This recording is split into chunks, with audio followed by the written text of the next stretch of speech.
All right, so I'm in the other tent now. I tried my best. I had to do a few other things today. Return some things from Amazon so I get some money back that I spent, and uh, get some stuff, and then try to get this tent in order. Now, this is the second tent. This is the first tent that I had, and that had a hole. I ended up putting a hole in it. I don't know if you can see it up here.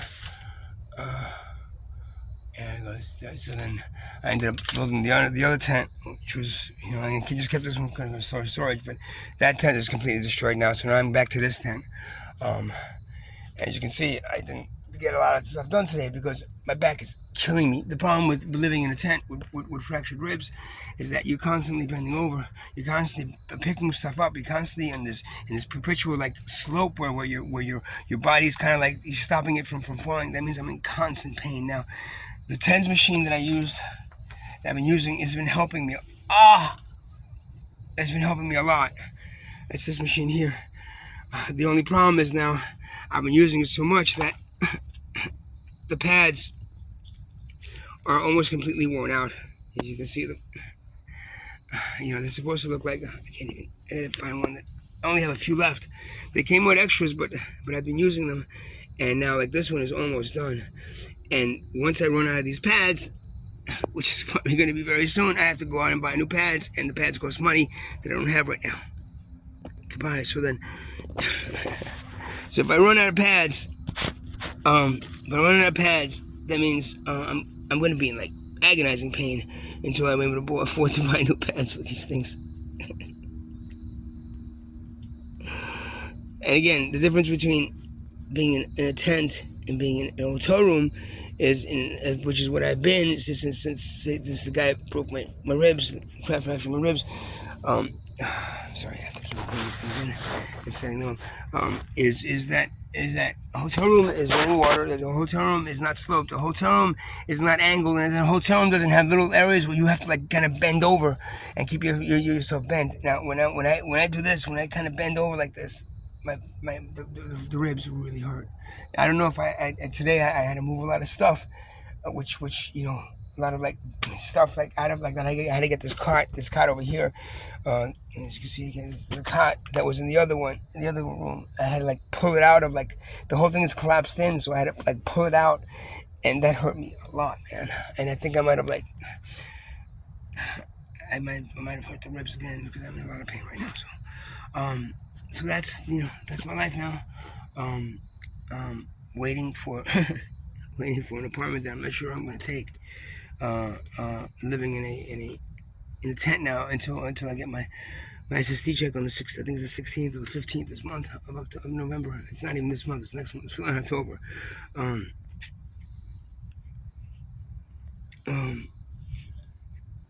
And then the only thing that's bringing me any kind of like, I haven't been taking Advil. I haven't taken I didn't take any of the opiates that they gave me. The Oxycontin. I have them, but I didn't take them. I don't want to take them.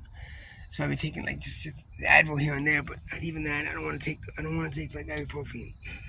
So I'm trying to use the 10 machines exclusively to tolerate the pain and deal with the pain. And it is working, except for the fact that these pads are wearing out now. So I got to figure out how to get new pads.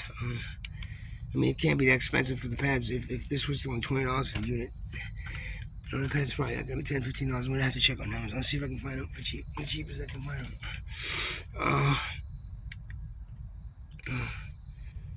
Then another big problem here is not having any kind of like way to charge these things. So like if this little unit runs out of battery power, now it's on 2% battery. If it runs out of battery, then I gotta walk all the way to Exxon and charge it. Same thing with the phone. I don't only have a scooter, so at least I don't have to charge that. I just have a bike now, but as long as somebody steals the bike, I'll be fine. But my luck, the bike will be gone by tomorrow morning. So. And yeah, I am in a lot of pain right now. Seriously, if you've never broken a rib, don't understand what I'm talking about. If you've broken a rib before, fractured rib, I've got 6 of them fractured, and I should be basically sitting in a recliner all day watching TV. which I cannot do. I've not been able to do, and I won't do. The drumming does, believe it or not, the drumming makes the pain go away. I drum and I make those videos drumming, and the pain goes away for a while. I do have the unit though on, and it is how it was helping. But like just right now, being in this tent, that's basically still pretty filthy. I gotta clean as much as I can. I mean, it was very hard to clean all this stuff out, and try to organize all this stuff in here with fractured ribs.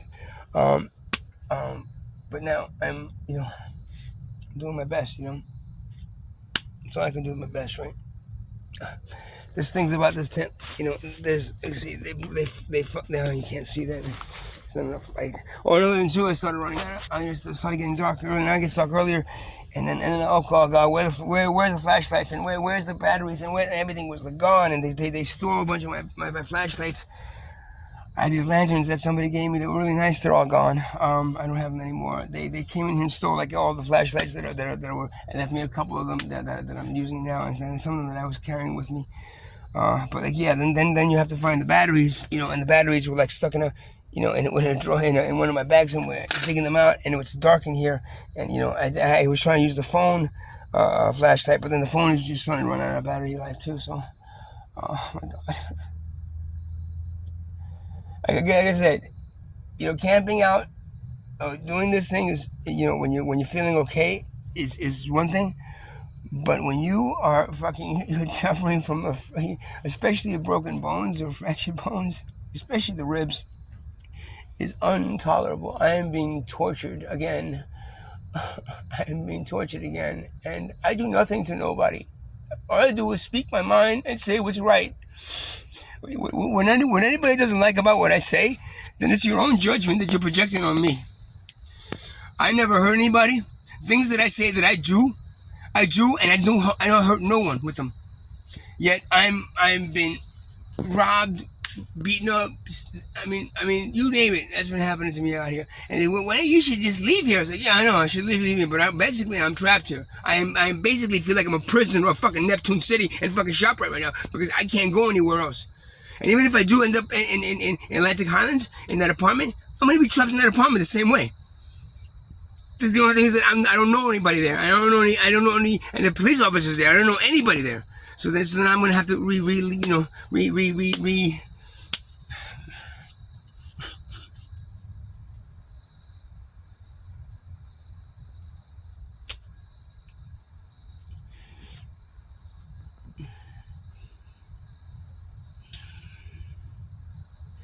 It's the last 2.5 years, I've tolerated a lot of shit in my life. And people say, oh, you should just go on. Just don't worry about it. Just don't look back. Don't look back. Go on with your life. Just go. Don't keep on dwelling on it. The things that have happened to me in the last 2.5 years, I want it to happen to anybody that's saying that to me. And then you get back to me to see how you would feel about it. Because of what I've done, and the healing that I did for the 8 years previous, to people, I don't deserve what's happening to me now. But because I'm speaking out against money, I'm speaking out against the corporate system, I'm speaking out against this whole miserable society that I'm stuck in. Because I'm speaking out against it, I've been targeted, and I've been, you see my nose? It's broken. And even when I went to the hospital, they didn't even reset it and fix it. They just said, "Oh, yeah, here's a card to go to see a plastic surgeon in Freehold." I don't even have money to go to fucking to Wawa's, which says Freehold. This is a plastic surgeon. So my nose is not broken, and then I guess it's permanently gonna have this permanent lump on it now, because I'm not gonna see a plastic surgeon in Freehold. You guys have a good night. And remember, everything that's been done to me, and every pointing a finger and every mean thing that you guys said about me, because of the things that I talk about, how dare you, you're a crack addict. All the things that you've said about me are nothing but reflections of you. The judgment that you put on me, the judgment you have against yourself. And what you've done to me, one way or the other, either verbally or as physically, he'll come back to you 10 times over. Guys, have a good night, man. Because I'm not going to. I'm going to have a very painful night. A very painful night.